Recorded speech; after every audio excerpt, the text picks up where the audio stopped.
السلام علیکم ویورز، میرا نام عطاء الرحمن اور آپ دیکھ رہے ہیں عطاء بخاری یوٹیوب چینل۔ ماہ محرم کے اسپیشل ویڈیوز کے سلسلے میں لاسٹ ویڈیو ہم نے معاویہ رضی اللہ عنہ کی بیعت کے اوپر ختم کیا تھا۔ حسن اور حسین رضی اللہ عنہ دونوں نے ان کی بیعت کر لی تھی اپنے والد کی وصیت کے مطابق۔ یہ چیزیں ہم نے پیچھے کلیئر کر دی، اس سے آگے ہم بڑھیں گے، لیکن اس سے پہلے جیسے ہم نے ثالثی کونسل کے جو دو ثالث تھے، دو جج تھے، علی رضی اللہ عنہ کے ثالث ابو موسیٰ عشری رضی اللہ عنہ اور معاویہ رضی اللہ عنہ کے ثالث عمرو بن عاص رضی اللہ عنہ، ان دونوں کا ہم نے ان کی شخصیت کا ایک نقشہ آپ کے سامنے رکھا تھا، کیونکہ ان کے اوپر بہت زیادہ الزامات عائد کیے گئے اور یہ اسلام کے ہیرو تھے۔ ان کو زیرو بنانے کے لیے ان کے خلاف بہت ساری روایات وضع کی گئی، حتیٰ کہ ماں تک کی گالی دی گئی۔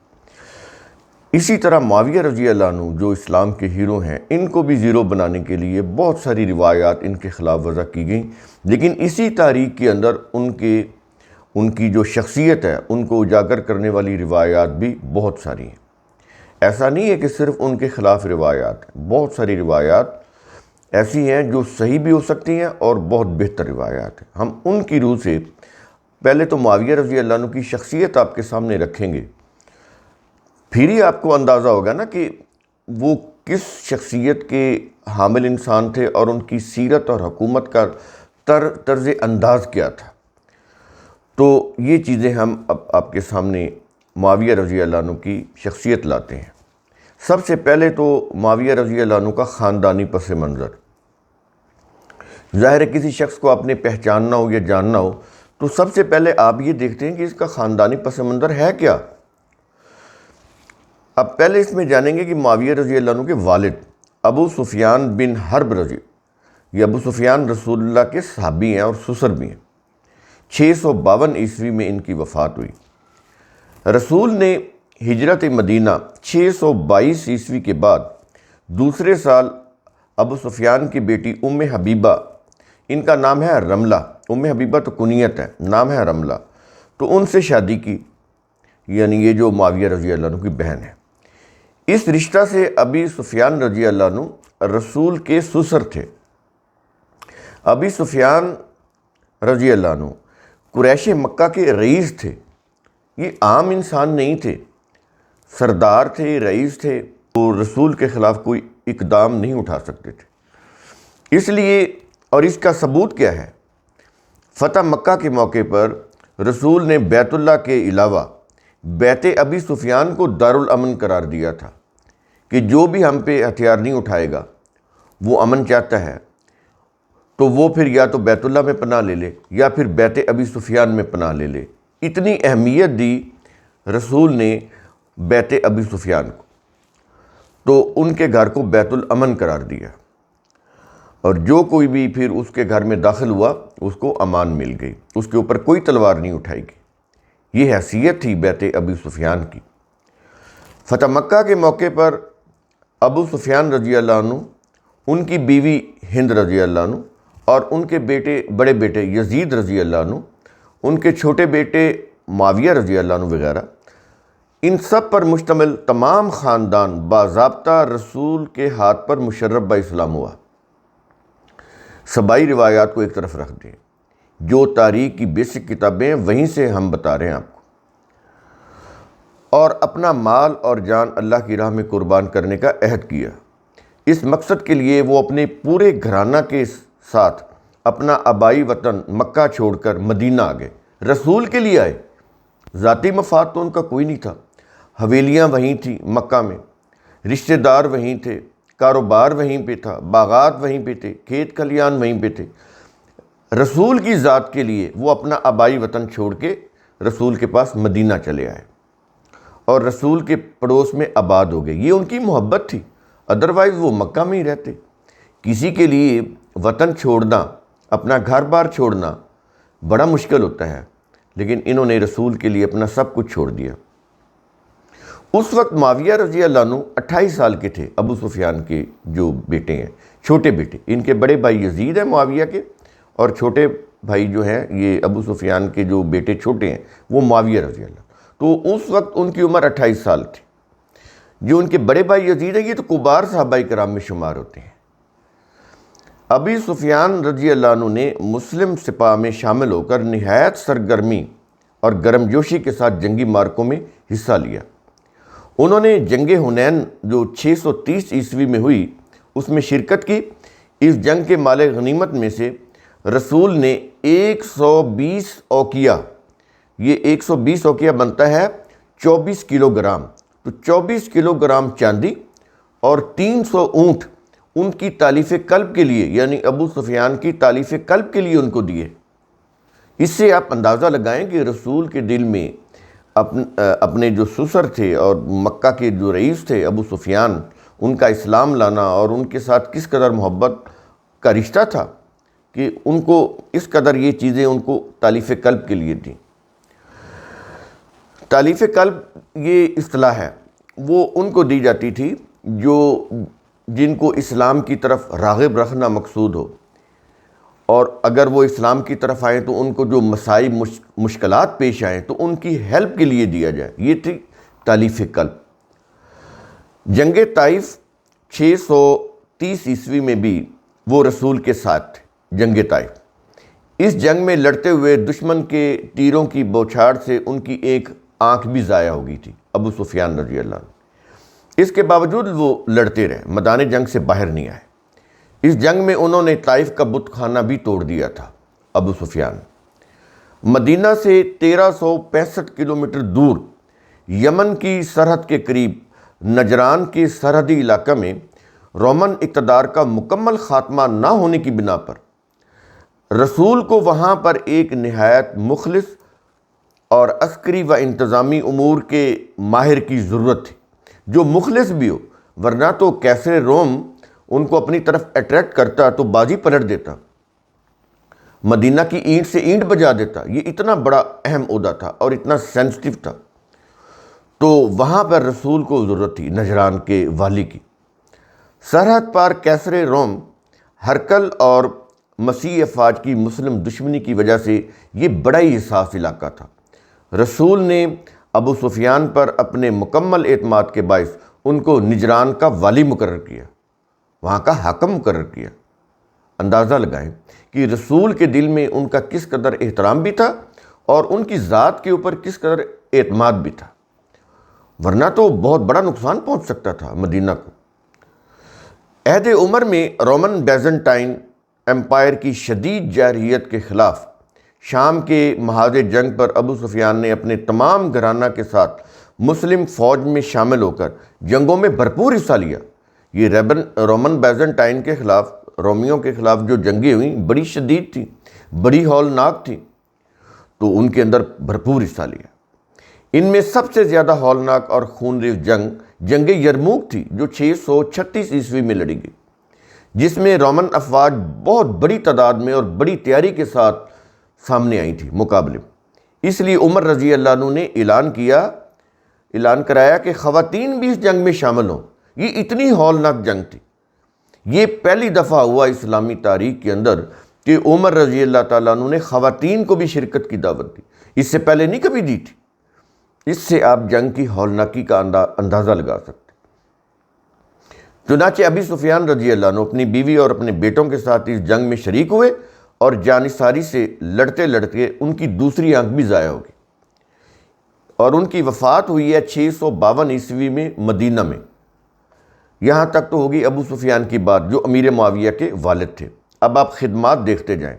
اس کے بعد آ جاتی ہے ان کی والدہ ہند بن عتبہ رضی اللہ عنہ۔ یہاں پر یہ بھی چیز ذہن میں رکھ لیں، عام طور پر یہ جو بر صغیر میں تاریخ لکھی گئی انہوں نے ہندہ لکھا ہوا ہے، یہ غلط ہے، اصل نام ہند ہے۔ ہند بن عتبہ 636 عیسوی میں ان کی وفات ہوئی۔ تو اب ان کے بارے میں جانتے ہیں۔ ہند رضی اللہ عنہ قریش مکہ کے سردار عتبہ کی بیٹی تھی۔ ان کے والد جو تھے وہ قریش مکہ کے سردار تھے، رئیس تھے۔ قریشی سردار ابی سفیان کی بیوی اور رسول کی ساس ماں تھیں۔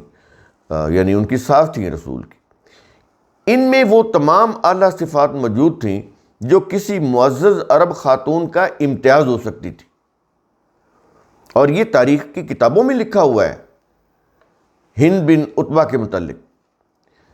یہ جو اسد الغابہ ہے، ان کے جو مصنف ہیں وہ کیا کہتے ہیں کہ ان میں عزت نفس، غیرت، رائے اور تدبیر، دانش مندی پائی جاتی تھی۔ یہ صاحب اسد الغابہ انہوں نے لکھا ہے، اتنی بڑی معتبر کتاب تاریخ کی، اور کہتے ہیں کہ وہ نہایت فیاض تھی، نہایت فیاض تھی۔ یہ حوالہ ہے اسد الغابہ کا۔ اس کے بعد دیکھیں، ہند رضی اللہ عنہ فتح مکہ 630 عیسوی کے موقع پر اسلام لائیں، تاریخ کے مطابق۔ ہمیں نہیں پتہ، کیونکہ تاریخ بھی تو ایرانیوں نے لکھی ہے، میں بھی وہ پہلے ہی لے آئی ہوں اسلام، لیکن انہوں نے تو تاریخ کے جو تانے بانے بنے اس میں تو بہت سارے لوپ ہول ہیں۔ بہرحال جو تاریخ ہے وہ یہ کہتی ہے کہ فتح مکہ کے موقع پر اسلام لائیں 630 عیسوی میں۔ اس سے صرف 6 سال پہلے، یہ فتح مکہ سے صرف 6 سال پہلے جنگ بدر ہوئی تھی 624 عیسوی میں۔ اس جنگ میں ان کے والد عتبہ، ہند رضی اللہ عنہ کے والد عتبہ بن ربیعہ، اور چچا شیبہ اور بھائی ولید بن عتبہ، تینوں مارے گئے تھے، اور یہ تینوں سردار تھے، عام آدمی نہیں تھے، سردار تھے۔ یعنی ایک والد، ایک چچا اور ایک حقیقی بھائی، تینوں مارے گئے جنگ بدر میں۔ اس کو ابھی 6 سال ہی گزرے تھے جب یہ ایمان لے کر آئیں فتح مکہ کے موقع پر۔ تو فتح مکہ کے موقع پر رسول نے لوگوں سے عہد لیا کہ وہ قتل و غارت نہیں کریں گے۔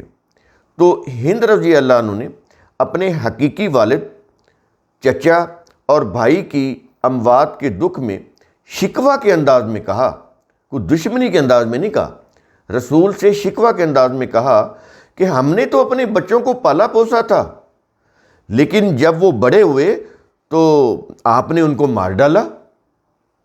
یہ اشارہ ان کا جنگ بدر کی طرف تھا، اپنے والد، اپنے چچا، اپنے بھائی کی طرف تھا۔ ظاہر ہے دکھ بہت تھا دل کے اندر۔ رسول کے ساتھ گفتگو کے دوران ہند رضی اللہ عنہ کے دل و دماغ میں بہت اچھا تاثر پیدا ہوا، اور ان کے دل نے گہرائیوں کے ساتھ گواہی دی کہ محمد اللہ کے سچے نبی ہیں۔ یہ ورڈ میرے نہیں ہیں، یہ تاریخ کی کتابوں میں لکھے ہوئے ہیں۔ ہند رضی اللہ عنہ نے نبی کے روبرو اپنی گزشتہ اور موجودہ دلی کیفیت کا اظہار کرتے ہوئے کہا۔ گزشتہ کون سی کیفیت؟ جس میں ان کا والد، چچا اور بھائی مارے گئے تھے جنگ بدر، 6 سال پہلے کی بات۔ تو اب موجودہ کیفیت کیا ہے؟ ایمان لے کر آ رہی ہیں۔ تو اس دونوں کا، اس کیفیت کا اظہار کیسے کیا؟ کہنے لگی، اے اللہ کے رسول، یہ ہند رضی اللہ عنہ کے الفاظ، اے اللہ کے رسول، جنگ بدر میں میرے حقیقی والد، چچا اور بھائی کے مارے جانے کے بعد ان کے دکھ میں روئے زمین پر جتنے بھی خیمے والے بستے ہیں، ان میں سے آپ سب سے زیادہ میری نظروں میں مبغوض تھے، کہ مجھے آپ پر غصہ تھا۔ لیکن اب ایمان لانے کے بعد روئے زمین پر تمام بسنے والوں میں آپ سے زیادہ مجھے کوئی محبوب نہیں ہے۔ اور یہ حوالہ ہے صحیح بخاری باب ذکر ہند بن عتبہ، یہ صحیح بخاری کے اندر ہے۔ ہند رضی اللہ عنہ کی اس انتہائی صاف گوئی اور دلی کیفیت کے واضح اظہار پر رسول نے کہا، وَعِيذًا وَالَّذِي نَفْسِي بِيَدِهِ، یہ بھی صحیح بخاری باب ذکر ہند بن عتبہ، اس ذات کی قسم جس کے قبضے میں میری جان ہے، میری بھی یہی کیفیت ہے۔ کیا کیفیت ہے؟ کہ مجھے بھی آپ سے زیادہ کوئی محبوب نہیں ہے۔ یہ رسول کہہ رہے ہیں کس کے متعلق؟ ہند بن عتبہ رضی اللہ عنہ کے متعلق، اپنی ساس ماں کے متعلق۔ ہند مشرف با اسلام ہو کر گھر پہنچیں تو ان کی دنیا ہی بدل چکی تھی، تاریکی کی جگہ روشنی آ گئی۔ مورخ ابن سعد نے، بہت بڑے مورخ ہیں، محدث بھی ہیں، مورخ ابن سعد نے اپنی تاریخ طبقات میں لکھا ہے کہ انہوں نے گھر جا کر بت کو توڑ ڈالا اور کہا کہ ہم تیری طرف سے بڑے دھوکے میں تھے۔ اسد الغابہ میں ان کے حسن اسلام کے متعلق لکھا ہے کہ وہ فتح مکہ کے دن اسلام لائیں اور ان کا اسلام لانا بڑا ہی حسین تھا۔ یہ تاریخ کی بنیادی کتاب ہے۔ عہد عمر میں بیزنٹائن امپائر کے ساتھ کچھ مارکوں میں اس قدر شدت کا رن پڑا کہ مردوں کے علاوہ خواتین کو بھی میدان جنگ میں آنا پڑا، جیسے جنگ یرموک میں عمر رضی اللہ عنہ نے خواتین کو بلایا۔ تو ان میں سب سے زیادہ ہولناک جنگ یرموک تھی۔ ان مارکوں میں ہند رضی اللہ عنہ نے اپنے شوہر ابو سفیان اور اپنے بیٹوں یزید اور معاویہ، ان کے ساتھ پورا خاندان، پورا کنبہ ان کے ساتھ مل کر عسکری خدمات سر انجام دی تھی، ایک عورت ہو کر، اور خواتین کی قیادت بھی انہوں نے کی تھی۔ جو خواتین کا دفتر تھا اس کی قیادت بھی کی تھی۔ 636 عیسوی میں جنگ یرموک کے بعد دمشق یعنی شام میں ان کی وفات ہوگی، جنگ یرموک کے بعد۔ اب آگے آ جاتی ہے معاویہ رضی اللہ عنہ کی بہن، کیونکہ ہم معاویہ رضی اللہ عنہ کا خاندانی پس منظر آپ کے سامنے رکھ رہے ہیں نا۔ وہ ہے ام حبیبہ، نام ان کا ہے رملہ۔ ام حبیبہ تو کنیت ہے نا جو ان کی بیٹی کے نام پر ہے۔ نام ان کا ہے رملہ بنت ابی سفیان۔ 665 عیسوی میں ان کی وفات ہوئی۔ تو رملہ رضی اللہ عنہ کی شادی رسول کی بیوی زینب بنت جاش کے بھائی عبداللہ بن جاش سے ہوئی تھی، جو ان کی پہلی شادی کی بات ہو رہی۔ وہ دونوں ایمان لے آئے اور اس وجہ سے پہلی ہجرت حبشہ کی اور وہیں آباد ہو گئے۔ اب یہ جو رملہ تھیں وہیں آباد ہوگی، معاویہ رضی اللہ عنہ کی بہن۔ وہاں ان کی ایک بیٹی ام حبیبہ پیدا ہوئی، اس کے نام پر ان کی کنیت پڑ گئی ام حبیبہ۔ بعد میں ان کے شوہر کی وفات ہو گئی تو رملہ حبشہ میں ہی رہ گئی۔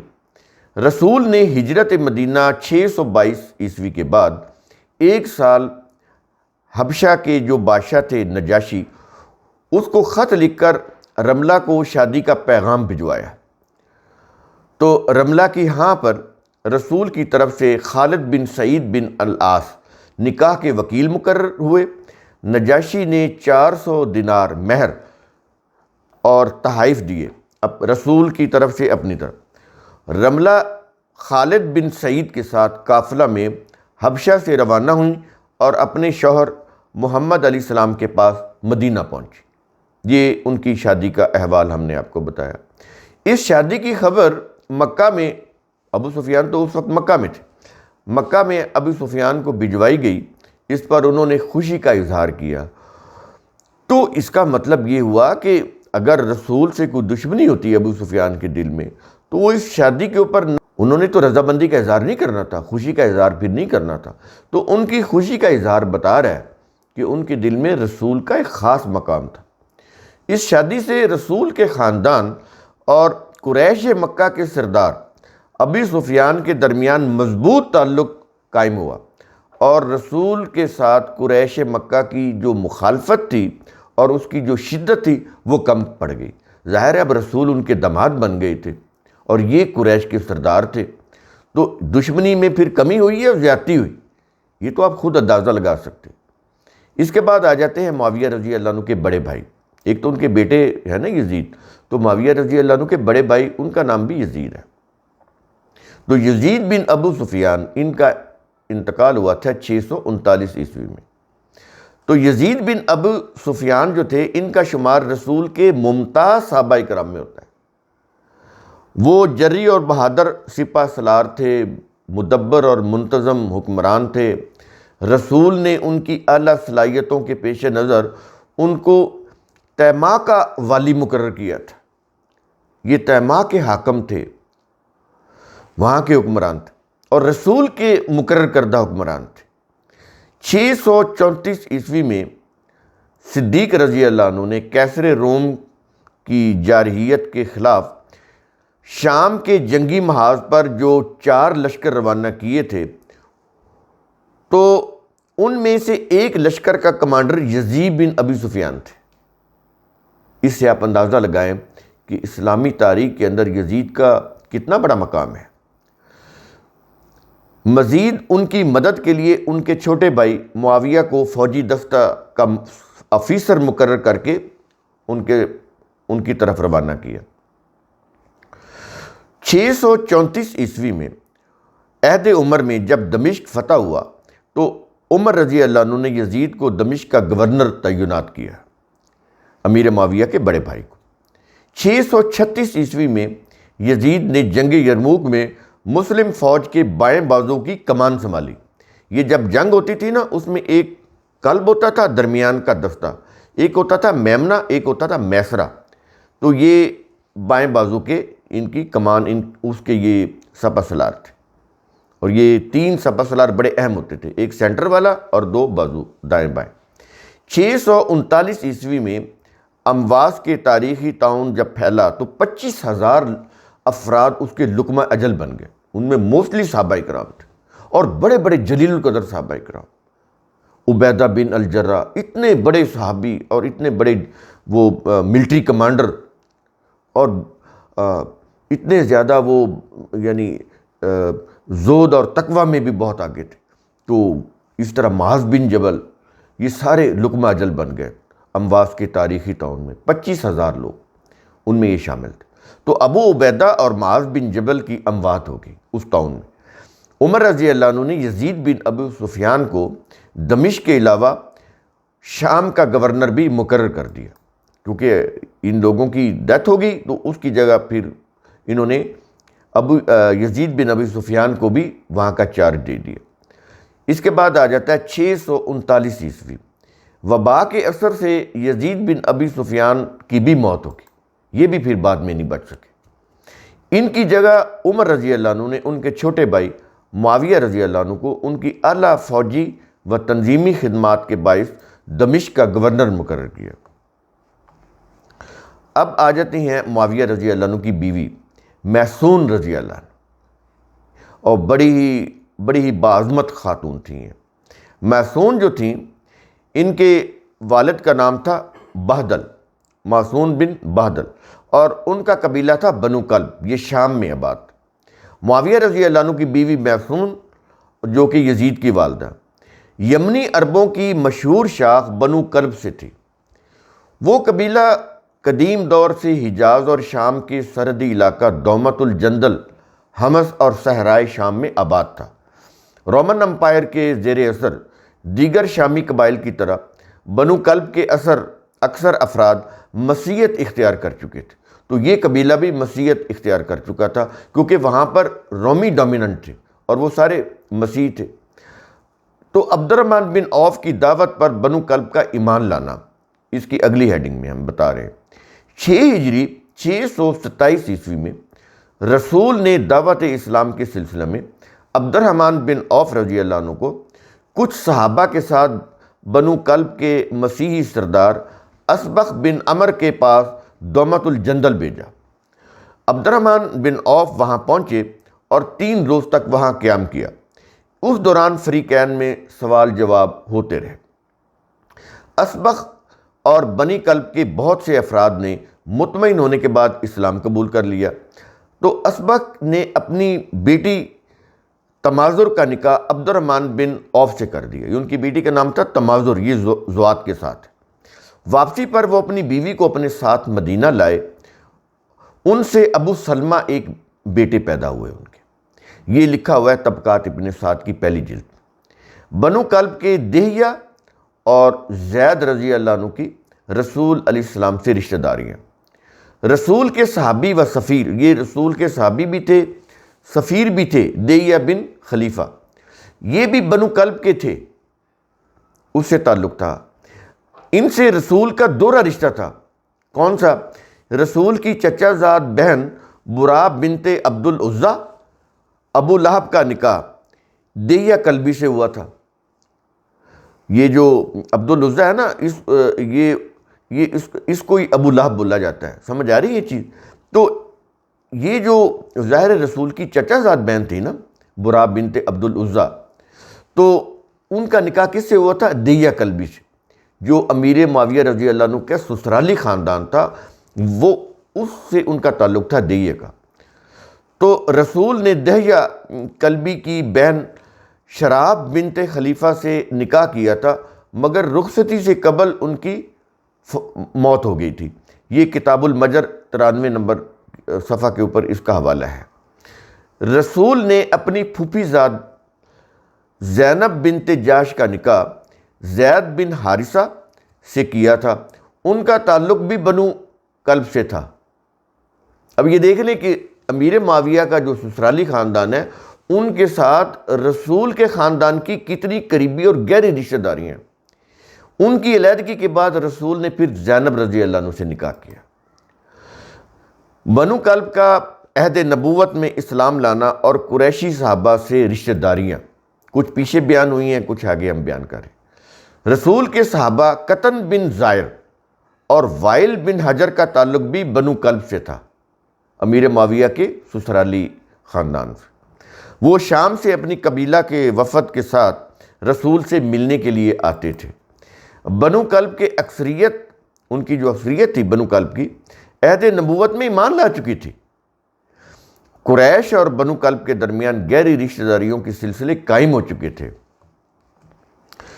عثمان رضی اللہ عنہ کی بیوی نائلہ بنت فراوزہ یہ بھی بنو کلب سے تھی، معاویہ رضی اللہ عنہ کے سسرالی خاندان سے، اور یہ عینی شاہد ہیں عثمان رضی اللہ عنہ کے قتل کی۔ جب ان کے اوپر وار ہوا تو انہوں نے جب روکنا چاہا تو ان کی 3 انگلیاں کٹ گئی تھی، یہ نائلہ رضی اللہ۔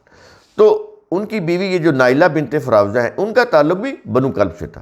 ان کے والد جو فراوزہ تھے وہ رسول کے بڑے قریبی صحابی تھے، بڑا قرب تھا ان کو رسول سے۔ اور یہ کس میں لکھا ہوا؟ الاصابہ فی تمیز الصحابہ، علامہ ابن حجر اسقلانی کی کتاب میں، ان کی 3ری جلد ہے یہ الاصابہ کی۔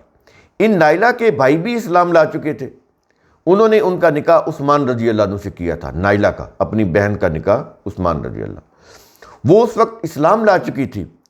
کس میں لکھا ہوا ہے؟ جمرۃ الانصاب، علامہ ابن حزم، بہت بڑی کتاب ہے یہ، علامہ ابن حزم بہت بڑے اسکالر ہیں، ان کی کتاب میں یہ لکھا ہوا ہے۔ اس کے بعد آ جائیں جی علی، حسن اور حسین کی بیویاں، یہ بھی بنو کلب سے تھیں، امیر معاویہ کے سسرالی خاندان سے جو شام میں رہتا تھا۔ یہ جو امراء القیس بن عدی کا تعلق بھی بنو کلب اور مسیحیت سے تھا، مسیحیت لا چکے تھے، مسیحی تھے۔ انہوں نے عمر رضی اللہ عنہ کے ہاتھ پر اسلام اور ایمان کا عہد کیا۔ ان کی 3 بیٹیاں اسلام لے آئیں اور ان کی شادیاں بھی بنو ہاشم میں ہوئیں۔ مہیاز کی شادی علی رضی اللہ عنہ سے، سلمہ کی شادی حسن رضی اللہ عنہ سے، رباب کی شادی حسین رضی اللہ عنہ سے ہوئی۔ دیکھ رہے ہیں کتنی قریبی رشتہ داریاں ہیں معاویہ رضی اللہ عنہ کے سسرالی خاندان سے، حسن کی، حسین کی، اور آگے علی رضی اللہ عنہ کی بھی، اور باقی قریشیوں کی بھی، خود رسول کی بھی۔ تو اور ان تینوں سے اولادیں ہوئیں، یہ جو مہیاز ہیں جن سے علی رضی اللہ عنہ کی شادی ہوئی، اور آگے سلمہ کی شادی حسن سے اور رباب کی حسین سے، تینوں سے اولادیں ہوئیں۔ حسین رضی اللہ عنہ کو اپنی جو بیوی رباب تھی ان سے بہت پیار تھا، یہ ہسٹری میں لکھا ہوا ہے۔ ان سے ان کی ایک بیٹی سکینہ پیدا ہوئی، حسین رضی اللہ عنہ۔ حسین نے اپنی بیوی رباب اور بیٹی سکینہ کی محبت میں 3 اشعار کہے تھے جو تاریخ طبری میں موجود ہیں۔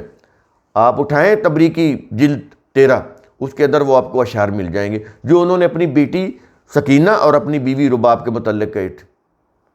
اس قدر پیار تھا ان کو، جس کا مطلب ان میں کوئی اختلاف نہیں تھا۔ یہ واقعہ کربلا ایک سوچی سمجھی سازش کے تحت گھڑا گیا، امت میں فتنہ و فساد پھیلانے کے لیے، امت میں پھوٹ ڈالنے کے لیے، ورنہ ان کی تو آپس میں رشتہ داری ہے اور قریبی رشتہ داری ہیں، گہرے تعلقات ہیں، انمٹ تعلقات ہیں جو ٹوٹ ہی نہیں سکتے۔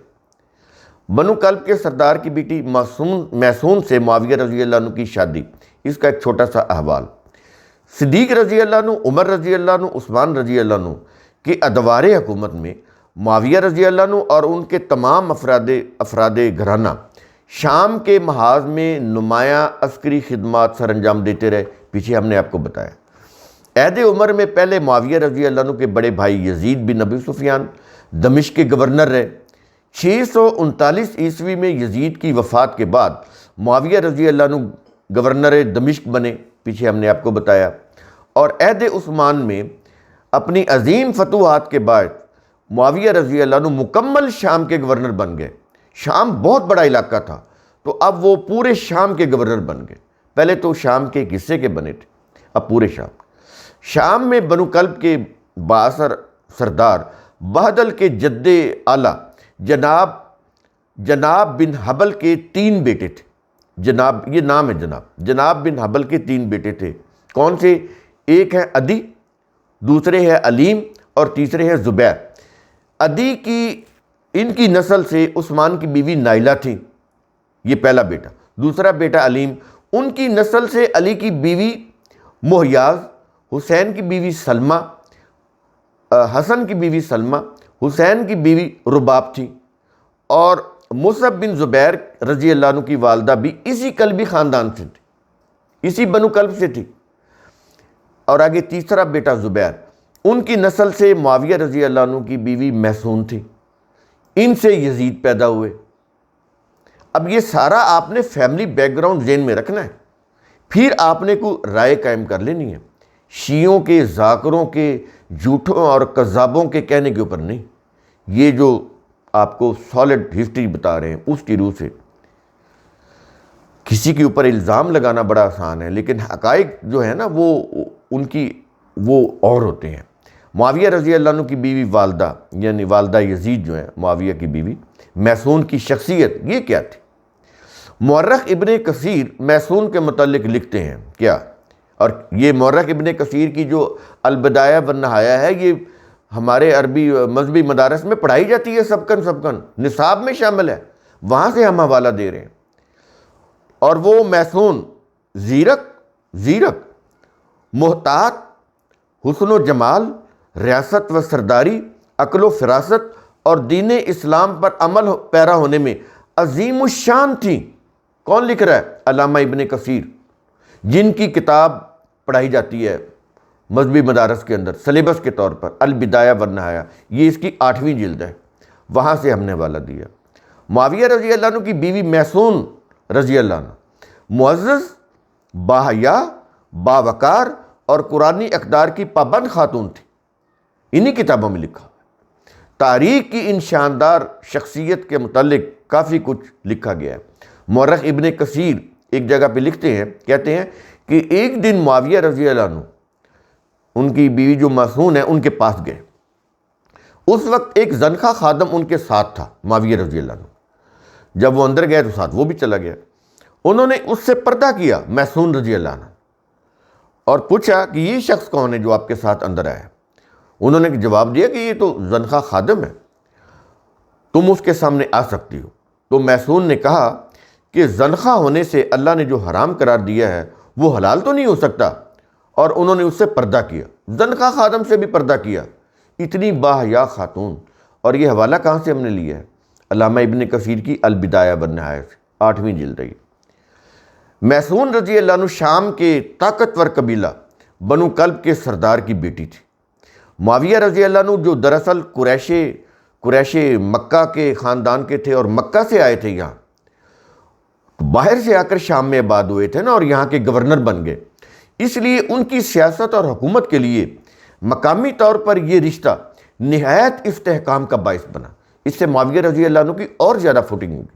ایک تو فوٹنگ ہوئی نا کہ انہوں نے وہاں پر رفاع عامہ کے کام بہت زیادہ کیے، گورنر شام کے ہونے کی حیثیت سے وہاں پر اصلاحی کام بہت کیے، رفاع عامہ کے کام بہت کیے، سڑکیں بنائیں، لوگوں کی سہولیات کے لیے بہت زیادہ کام کیا. تو اس وجہ سے بھی ان کی پاپولیرٹی بڑھی. پھر جب یہاں کے سردار کے ساتھ جب یہ رشتہ داری ہوئی تو یہ پھر اور زیادہ ان کی جو حکومت تھی وہ مستحکم ہوگی، ان کی پذیرائی اور زیادہ ملک شام کے اندر بڑھ گئی. لوگ ان کے اوپر اپنی جانیں نشاور کرنے کے لیے تیار تھے معاویہ رضی اللہ عنہ کی، کیونکہ معاویہ رضی اللہ عنہ جتنے زیادہ طاقتور تھے اتنی زیادہ وہ طاقت کا استعمال کم کرتے تھے. ورنہ تو طاقت آ جائے تو انسان بیلنس میں نہیں رہتا. لیکن معاویہ رضی اللہ عنہ دنیائے عرب میں پہلی شخصیت ہے کہ جتنے زیادہ طاقتور تھے اتنے زیادہ وہ مصلحت سے کام لیتے تھے، معاملات کو سیاسی انداز سے حل کرتے تھے، طاقت کی زور پر نہیں. طاقت کا استعمال بالکل اینڈ پہ رکھتے تھے، آخر میں جب کہ کوئی کوشش کامیاب نہ ہو، سیاسی کوشش کوئی بھی کامیاب نہ ہو تو آخر میں، ادروائز نہیں تو بے جا طاقت کا استعمال نہیں کرتے.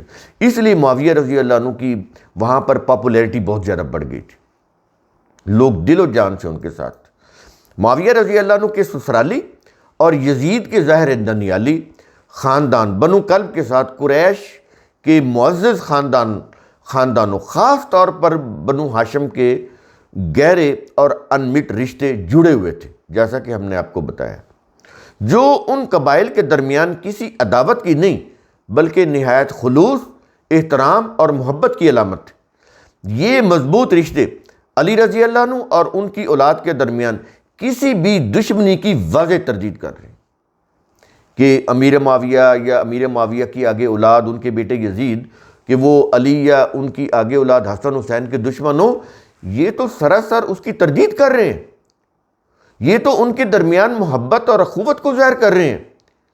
تو مجھے یہ بتائیں، تاریخ کی وہ روایات جو ان کے آپس میں محبت اور اخوت کو ظاہر کرتی ہیں وہ بہتر ہیں، یہ جو ان کے درمیان نفرت اور عداوت پیدا کرنے کا موجب بن رہی ہیں وہ بہتر ہیں، اور آگے ہمارے درمیان بھی فتنہ پھیلا رہی ہیں وہ بہتر ہیں؟ یہ فیصلہ آپ نے کرنا ہے۔ اس لیے ہم نے آگے چل کر بنو امیہ اور بنو ہاشم کے درمیان جو گہری رشتہ داریاں ہوئیں پورا اس کے اوپر ایک چیپٹر لکھا ہے، تو اس کو بھی ہم پیش کریں گے۔ یہاں پر سر دست معاویہ رضی اللہ عنہ کا فیملی بیک گراؤنڈ پیش ہو رہا ہے۔ اب معاویہ رضی اللہ عنہ کی جو بیوی ہیں، جو والدہ یزید ہیں، ان کی شخصیت کا ہم نے آپ کے سامنے ایک نقشہ سامنے رکھا، اس کے بعد آ جاتا ہے خود معاویہ رضی اللہ عنہ کا تعارف۔ پہلے تو ہم نے ان کی فیملی بیک گراؤنڈ رکھا نا، اب خود معاویہ رضی اللہ عنہ کا تعارف، ان کی پرسنالٹی بھی، یہ ساری چیزیں ہیں۔ معاویہ رضی اللہ عنہ کی پیدائش مکہ میں قریش کے جو قبیلہ ہے بنو امیہ اس میں ہوئی تھی۔ ان کا نسب 5ویں پشت میں عبد مناف پر رسول سے مل جاتا ہے۔ عرب کے دستور کے مطابق عسکری قیادت میں بنو امیہ آگے تھے، انہی کے پاس عسکری قیادت تھی۔ ان کی بہن ام حبیبہ، یہ جو رملہ رضی اللہ، رسول کی ازواج مطہرات میں سے تھی۔ اس رشتہ سے وہ رسول کے برادر نسبتی تھے۔ وہ ایک پڑھے لکھے عقل مند نوجوان تھے۔ رسول نے ان کے جوہر کابل کو دیکھ کر انہیں چند نہایت قابل اور وہ جو جن کے اوپر اعتماد کیا جا سکتا تھا، قابل اعتماد صحابہ کرام میں ان کو شامل کر لیا، جنہیں کتابت وحی کی ذمہ داری سونپی گئی تھی۔ یہ پھر اس کیٹیگری میں آ گیا، ان صحابہ میں آ گیا۔ اس کے علاوہ وہ رسول تھے، رسول نے ان پر اپنے حد درجہ اعتماد کی وجہ سے انہیں اپنا پرائیویٹ سیکرٹری بھی مقرر کیا، معاویہ رضی اللہ۔ تو یہ رسول کے رازدان بھی تھے۔ انتظامی اور سفارتی امور سے متعلق رسول کے لکھوائے گئے خطوط کی کتابت کا کام بھی ان کے سپرد تھا، معاویہ رضی اللہ عنہ۔ رسول کی زندگی کے آخری حصے میں ان سے ملاقات کے لیے بیرون ممالک سے آنے والے رؤساء، سفارتکاروں اور وفود جتنے بھی آتے تھے، ان کی مہمان نوازی اور دیکھ بھال کا کام بھی معاویہ رضی اللہ عنہ کے ذمہ تھا۔ نیز وہ رسول کے اہم سیاسی، حکومتی، عسکری اور سفارتی امور کے مشیر بھی تھے اور رازدان بھی تھے۔ صدیق رضی اللہ عنہ نے شام کے محاذ پر یزید بن ابو سفیان کو فوج کے ایک دستے کا ملٹری کمانڈر مقرر کیا اور ان کے امدادی فوجی دستہ کی کمان ان کے چھوٹے بھائی معاویہ رضی اللہ عنہ کو سونپی۔ عہد عمر میں 639 عیسوی میں گورنر دمشق یزید بن ابو سفیان کی وفات ہو گئی تو عمر رضی اللہ عنہ نے ان کے چھوٹے بھائی معاویہ کو ان کی عسکری خدمات اور انتظامی صلاحیتوں کی بنیاد پر دمشق کا گورنر مقرر کیا، معاویہ رضی اللہ عنہ۔ اب یہ جو عمر رضی اللہ عنہ نا، یہ چیز سمجھیں، ان کا جو سلیکشن کا کرائیٹیریا تھا بڑا ہی سخت تھا۔ بہت سارے لوگ جو تھے اس کرائیٹیریا کے اوپر پورے نہیں اترتے تھے، خواہ وہ کتنے بڑے جلیل القدر تھے، بڑا سخت کرائیٹیریا تھا۔ تو ان کا عمر رضی اللہ تعالیٰ عنہ کا معاویہ رضی اللہ عنہ کو گورنر مقرر کرنا ان کی شخصیت کو بڑا بلند مرتبہ ظاہر کرتا ہے، کسی قسم کی شک و شبہ سے بالا تر شخصیت کو ظاہر کرتا ہے، کیونکہ ان کا انتخاب جو تھا وہ عمر رضی اللہ عنہ کیا تھا۔ تو عثمان رضی اللہ عنہ نے، اس کے بعد آگئے، عثمان رضی اللہ عنہ نے معاویہ رضی اللہ عنہ کو اعلیٰ کارکردگی کی بنیاد پر دمشق، اردن اور فلسطین یعنی مکمل شام کا گورنر مقرر کر دیا۔ یہ جو شام تھا نا، اس میں پہلے دمشق، اردن، فلسطین علیحدہ علیحدہ علاقے تھے، پھر یہ سارے علاقے جب اکٹھے کر دیے گئے تو یہ ایک ملک شام بن گیا۔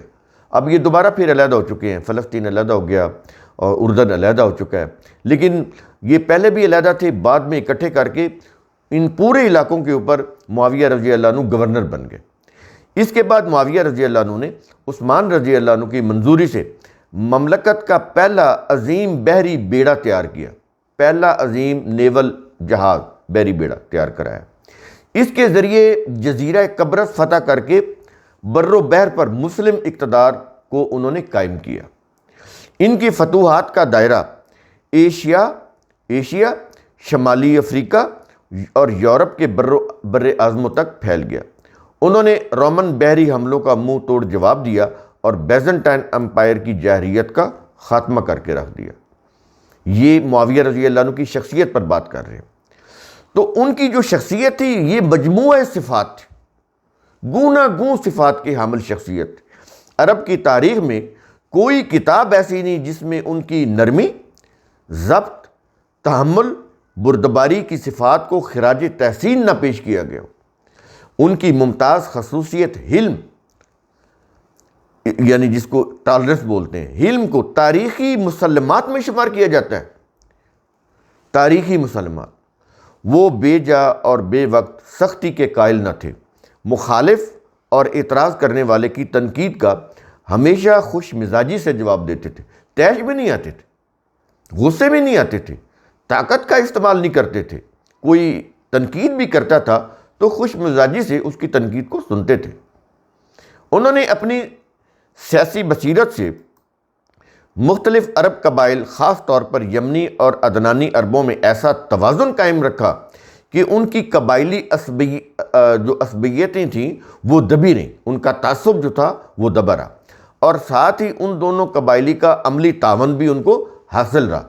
یعنی دیکھیں کتنے انٹلیکچوئل انسان تھے کہ وہ لڑتے مارتے ایک دوسرے کو، ان کو ایسا بیلنس میں رکھا کہ وہ لڑتے بھی نہیں تھے اور ان کے ساتھ تعاون بھی کرتے تھے۔ یہ دیکھیں یہ ایک رولر کی، بادشاہ کی بہت بڑی کامیابی ہوتی ہے کہ وہ ایسے انداز سے لوگوں کو ڈیل کرے کہ وہ آپس میں بھی نہ لڑے اور وہ حکومت کے قوت بازوئی بن جائیں۔ تو یہ کام کیا امیر معاویہ رضی اللہ۔ اس سے ثابت ہوتا ہے کہ وہ اعلیٰ درجے کے زیرک حاکم، مدبر، منتظم اور نہایت دور اندیش سیاستدان تھے۔ دنیا عرب میں ان کے پائے کی کوئی شخصیت نہیں ہے۔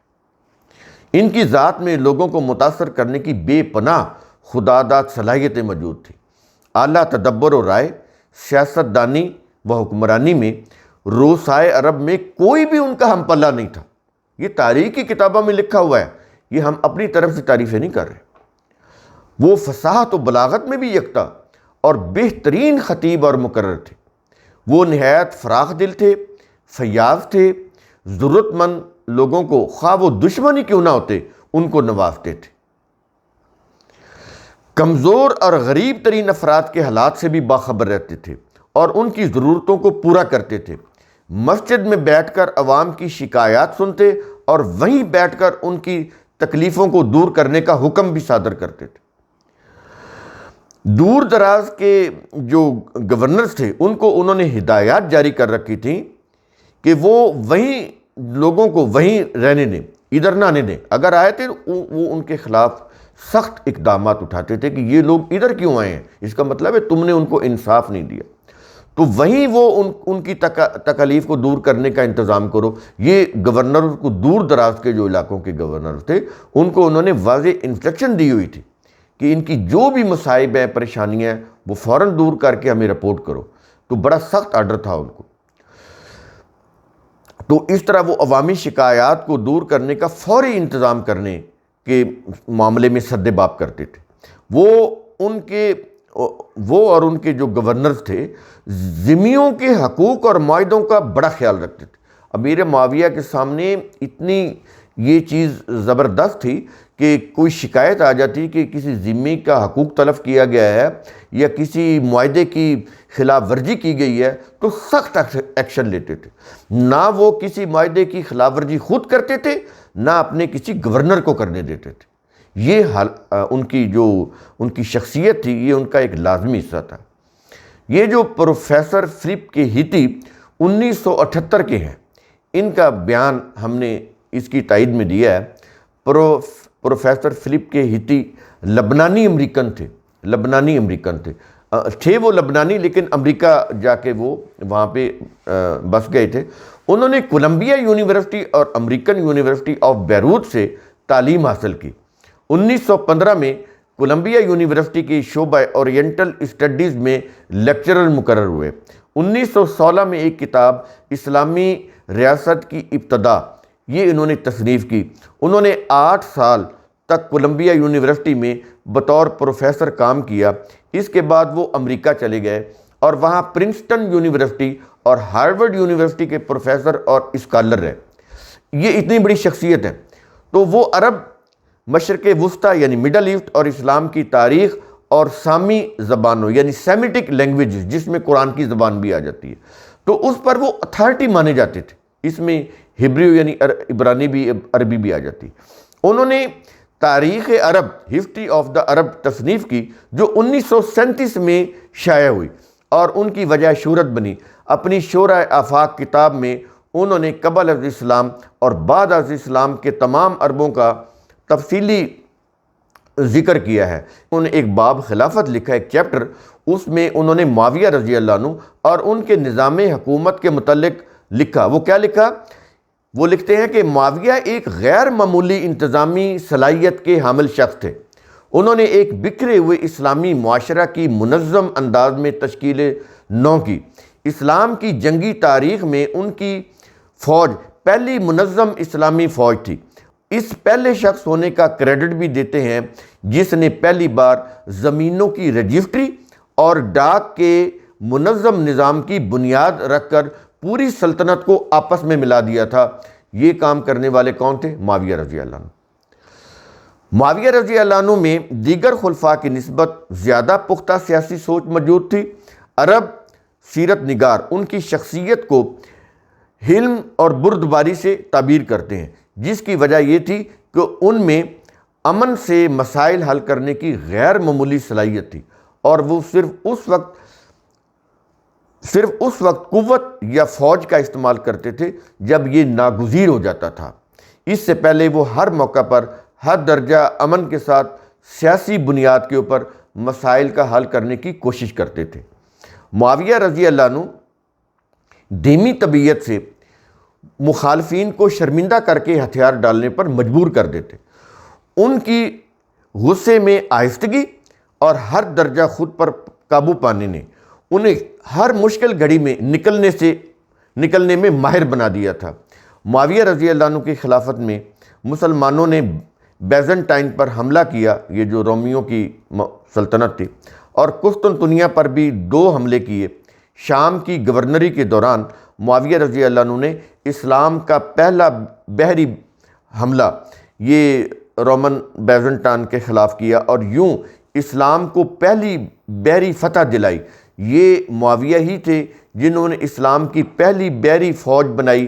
اسلام کیا، پورے عرب کی تاریخ میں معاویہ جیسا کوئی حکمران نہیں دیکھا۔ یہ تھے ان کے کومنٹس معاویہ رضی اللہ عنہ کے متعلق۔ ہم نے فلپ کے ہیتی کا پورا تعارف بھی کروایا کہ وہ کس شخصیت کے مالک تھے اور کتنے قابل ایک استاد تھے، اور وہ معاویہ رضی اللہ عنہ کے ان کے متعلق ان کے کیا کمنٹس ہیں وہ بھی ہم نے آپ کے سامنے رکھے۔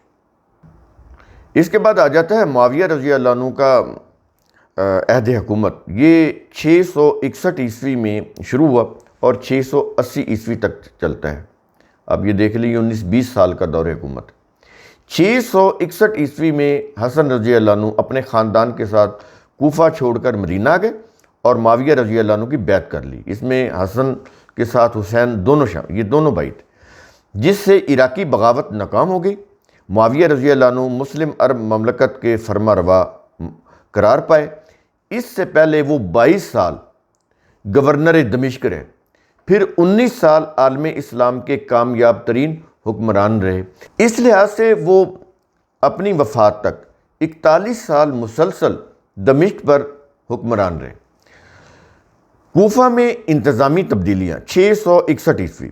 معاویہ رضی اللہ عنہ نے عرب کے نامور مدبر، عسکری و انتظامی امور کے ماہر مغیرہ بن شعبہ رضی اللہ عنہ کوفہ کا گورنر مقرر کیا۔ مغیرہ نے کوفہ کا چارج سنبھالتے ہی قبائلی سرداروں کو طلب کر کے حکم دیا کہ تم میں سے ہر سردار اپنے اپنے قبیلے کا ذمہ دار ہے، ورنہ اس کا خمیازہ اسے بھگتنا ہوگا۔ اس وارننگ پر کوفہ کے قبائلی سرداروں نے اپنے اپنے قبیلہ کے شرپسندوں کی باغیانہ سرگرمیوں پر قابو پانا شروع کر دیا۔ ایک سال میں عراقی باغیوں کا زور ٹوٹ گیا اور کوفہ میں امن و امان بحال ہو گیا۔ اس کے بعد بصرہ میں انتظامی تبدیلیاں۔ بصرہ میں عہد عثمان سے عبداللہ بن عامر گورنر تھے۔ وہ باغیوں کی شورش اور اس کے نتیجہ میں بصرہ کی روز بروز بگڑتی ہوئی امن و امان کی جو صورتحال تھی اس پر وہ قابو نہ پا سکے۔ ان کے بعد حارث بن عبداللہ ازدی کو گورنر مقرر کی، مگر وہ بھی اس بغاوت کو فرو کرنے میں ناکام رہے۔ عہد معاویہ کو 4 سال گزر گئے۔ اس دوران اہل بصرہ مسلسل سرکشی اور بد امنی پھیلاتے رہے۔ 665 عیسوی میں معاویہ رضی اللہ عنہ نے عرب کے نہایت زیرک حاکم، پرزور خطیب، عسکری و انتظامی امور کے ماہر عبید اللہ بن زیاد کو بصرہ کا گورنر تعینات کیا۔ یہ بڑے قابل شخص تھے، اس لیے ان کو بدنام بھی بہت زیادہ کیا گیا۔ جب ابن زیاد بصرہ پہنچے تو پورا شہر فساد کی لپیٹ میں آ گیا تھا۔ وہ مقامی سرداروں اور ان کے قبائل سے ملے اور جامع بصرہ میں لوگوں کے مجمع سے ایک نہایت پرزور اور اثر انگیز خطاب کیا۔ اس میں کیا کہا؟ اس کے الفاظ: سخت جہالت اور تاریک گمراہی نے ہر چھوٹے بڑے کو گھیر رکھا ہے، گویا تم نے اللہ کی کتاب نہیں دیکھی۔ کن کو کہہ رہے تھے؟ عراقیوں کو، جو فساد پھیلا رہے تھے۔ اور اس میں اہل اطاعت کے لیے ثواب اور اہل معصیت کے لیے یعنی نافرمانوں کے لیے عذاب علیم کا ذکر نہیں پڑا۔ تم نے اسلام میں نئے دستور جاری کیے ہیں، کمزوروں پر ظلم ڈھایا جاتا ہے تو تم ان کی مدد نہیں کرتے، آخر کیوں؟ دن دہاڑے ضعیف عورتوں کا مال لوٹا جاتا ہے اور تم ان کے کام نہیں آتے، کیوں؟ یہ ان سے سوالیہ انداز میں بات کر رہے تھے، خطاب کر رہے تھے۔ کیا تم میں ایسے لوگ نہیں ہیں جو رہزنی اور غارت گری سے روکیں؟ قرابت کا تو خیال کرتے ہو مگر دین یعنی نظام ریاست و حکومت کی پرواہ نہیں کرتے۔ میں اللہ کی قسم کھا کر کہتا ہوں، اگر حالات صحیح نہ ہوئے تو غلام کی بجائے آقا اور مسافر کی بجائے مقیم، نافرمان کی جگہ فرما بردار، بیمار کی جگہ تندرست کو پکڑوں گا اور اسے سزا دوں گا۔ جس شخص کے گھر میں نقب لگے گا میں خود اس کا مال ادا کروں گا۔ جو فرد رات کو باہر پھرتا پایا گیا وہ موت کے گھاٹ اتار دیا جائے گا۔ صرف اتنی مدت کی مہلت دی جاتی ہے جتنا کہ کوفہ جانے والا واپس لوٹ آئے۔ اس مدت کے بعد پھر کوئی عذر سنائی نہیں سنوں گا۔ یہ تاریخ ابن اسیر کی جلد 3 ہے، جس میں انہوں نے بڑا سختی سے خطاب کیا۔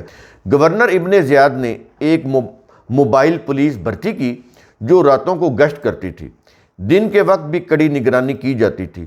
انہوں نے قبائلی رؤساء کو اپنے قبیلے کا ذمہ دار ٹھہرایا۔ ان سخت اقدامات پر جلد ہی بصرہ میں امن و امان قائم ہو گیا اور روزمرہ زندگی معمول پر آ گئی۔ 671 عیسوی میں گورنر کوفہ مغیرہ بن شعبہ کی وفات ہو گئی۔ معاویہ رضی اللہ عنہ نے گورنر بصرہ ابن زیاد کی اچھی انتظامی کارکردگی کی وجہ سے بصرہ کے علاوہ کوفہ کی حکومت بھی ان کے سپرد کر دی۔ ابن زیاد سال میں 6 ماہ کوفہ اور 6 ماہ بصرہ میں قیام کرتے تھے۔ ان کے دور میں اہل عراق کی سرکشی دب گئی۔ یہ اہل عراق کی جو انہوں نے سرکشی دبائی، اس وجہ سے انہوں نے ابن زیاد کو پھر بہت برا پیش کیا تاریخ کے وہ روایات کے اندر۔ اندرونی اور بیرونی بغاوتوں کا خاتمہ۔ عثمان رضی اللہ عنہ کے قتل کے 5 سالہ دور میں قتل کے بعد 5 سالہ دور میں معاویہ رضی اللہ عنہ کی حکومت جب قائم ہوئی، وہ جو 5 سالہ دور انارکی ختم ہوا، معاویہ رضی اللہ عنہ کی حکومت قائم ہو گئی، تو اس دوران مرکز میں حکومت قائم نہ ہونے سے اندرون ملک خانہ جنگیوں کے علاوہ کئی مفتوحہ علاقوں بلخ، ہرات، کابل، بادغیس، تخارستان وغیرہ میں بغاوت پھیل گئی تھی۔ معاویہ رضی اللہ عنہ نے مرکزی حکومت سنبھالنے کے بعد ملٹری کمانڈر کو مفتوحہ علاقوں میں بھیج کر بغاوتیں شروع کی اور ان علاقوں پر کنٹرول حاصل کر لیا۔ تو یہ آگے پھر معاویہ رضی اللہ عنہ کی فتوحات آ جاتی ہیں، جو شمالی افریقہ کی فتوحات ہیں، سندھ کی یعنی سندھ تک کا علاقہ بھی انہوں نے فتح کر لیا تھا، ادھر شمالی افریقہ فتح کر لیا تھا۔ شمالی افریقہ میں یہ جو کیروان کا شہر ہے آج، وہ بھی انہوں نے آباد کیا تھا 670 عیسوی میں۔ تو وہ ساری فتوحات کو ہم چھوڑ دیں گے۔ جزیرہ روڈس اور ارواڈیے بھی انہوں نے فتح کیے تھے 672 عیسوی میں۔ اس کے بعد یہ جو ترکستان ہے 674 عیسوی میں انہوں نے فتح کیا تھا۔ یہ ساری ان کی فتوحات ہیں۔ قسطنطنیہ کی مہمات جو تھیں 672 عیسوی سے 678 عیسوی کے دوران یہ مہمات بھی چلتی رہیں، یہ بھی بہت بڑی مہمات تھیں۔ ہم ان کو یہاں پر سکپ کریں گے کیونکہ آگے چل کر ہم نے واقعہ کربلا کو بیان کرنا ہے کہ وہ کیسے ہوا تھا۔ تو ہم اتنا حصہ پیش کر رہے ہیں جتنا کہ واقعہ کربلا کا جو اس کو سمجھنے کے لیے ضروری ہے، تو اتنا ہی حصہ ہم پیش کریں گے۔ معاویہ رضی اللہ عنہ کا نظام حکومت کیسا تھا، اس کو بھی ہم چھوڑ دیتے ہیں یہاں پہ۔ اس میں جہاز سازی کے کارخانے، بحریہ کا قیام، امیر البحر یعنی چیف ایڈمرل کا ان کی تعیناتی، اور یہ ساری چیزیں ان کے دور میں ہوئیں۔ محکمہ ڈاک قائم ہوا، یہ ساری چیزیں اس کی ہم تفصیل نہیں دیں گے۔ رفاع عامہ کے کام ہوئے، زرعی ترقیاتی کام ہوئے، یہ ساری چیزیں ان کے اندر آ رہی ہیں۔ نئے شہر بسائے گئے، نئی کالونیاں آباد کی گئیں، یہ ساری چیزیں اس میں آ رہی ہیں۔ پھر یہاں پر ہم شروع کریں گے اگلے ویڈیو میں منصب امارت پر یزید کی تقرری۔ یزید جو تھے معاویہ رضی اللہ عنہ کے دور میں 3 سال امیر حج مقرر ہوئے، اور 3 سال تک مسلمان جو تھے یزید کی امارت میں حج ادا کرتے رہے۔ یہاں سے ہم آگے شروع کریں گے۔ شکریہ۔